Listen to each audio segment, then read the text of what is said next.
उनसे कौन भीख मांगने गया पता नहीं। हम लोग तो भीख मांगने नहीं गए। ये ममता बनर्जी खुद कह रहे कि हम गठबंधन करके चुनाव लड़ेंगे। ये दोनों चीज हमारे पास है, उनकी दया की कोई जरूरत नहीं है। हमें अपने दम पर लड़ सकते, चल सकते, कुछ भी कर सकते। ये और नहीं चाहते कि गठबंधन हो। इसमें वार्ता सीधा है कि वो नहीं चाहते गठबंधन हो। अगर गठबंधन नहीं होते हैं तो सबसे ज्यादा खुशी कौन होगी आज हिंदुस्तान में? अगर गठबंधन ना हो सबसे ज्यादा खुशी होगी हमारे मोदी साहब में।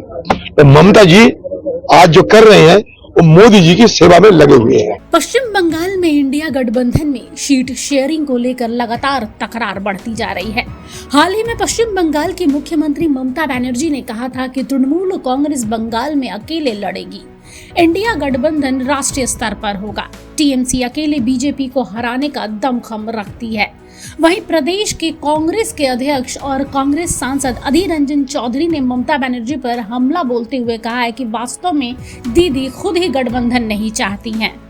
विपक्षी गठबंधन इंडिया में सीट शेयरिंग को लेकर पश्चिम बंगाल में लगातार कांग्रेस अध्यक्ष अधीर रंजन चौधरी का गुस्सा फूट रहा है और अब तो उन्होंने कह दिया है कि ममता से कौन भीख मांग रहा है। दरअसल अधीर रंजन चौधरी ने कहा है कि उनसे कौन भीख मांगने गया है पता नहीं। ममता बनर्जी खुद ही कह रही हैं कि हम गठबंधन में चुनाव लड़ेंगे।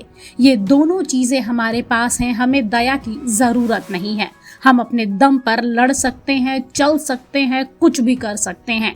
वे नहीं चाहते हैं कि गठबंधन हो, क्योंकि अगर गठबंधन नहीं होगा तो इसका सबसे ज्यादा जो खुशी है वो मोदी सरकार को होगी।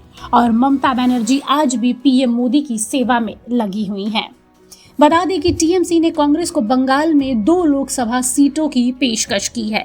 इस पर नाराजगी जताते हुए अधीर रंजन चौधरी ने सीधे टीएमसी प्रमुख ममता बनर्जी पर हमला बोला है और सूत्रों की माने तो बुधवार रात को तृणमूल कांग्रेस ने पश्चिम बंगाल में अलायंस में सहयोगी कांग्रेस को सिर्फ 2 लोकसभा सीटों पर चुनाव लड़ने की पेशकश की है।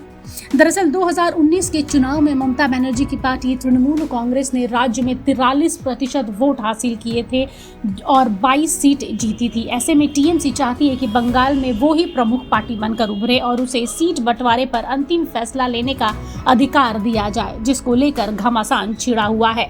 अब देखना दिलचस्प होगा कि क्या कांग्रेस 2 सीटों पर ही संतुष्ट हो जाती है या फिर ममता दीदी की ममता कांग्रेस पर बरसती है। ब्यूरो रिपोर्ट, सूत्रकार समाचार। हमारा यह वीडियो अच्छा लगा तो इसे लाइक करें, शेयर करें और हाँ, सब्सक्राइब करना ना भूलें।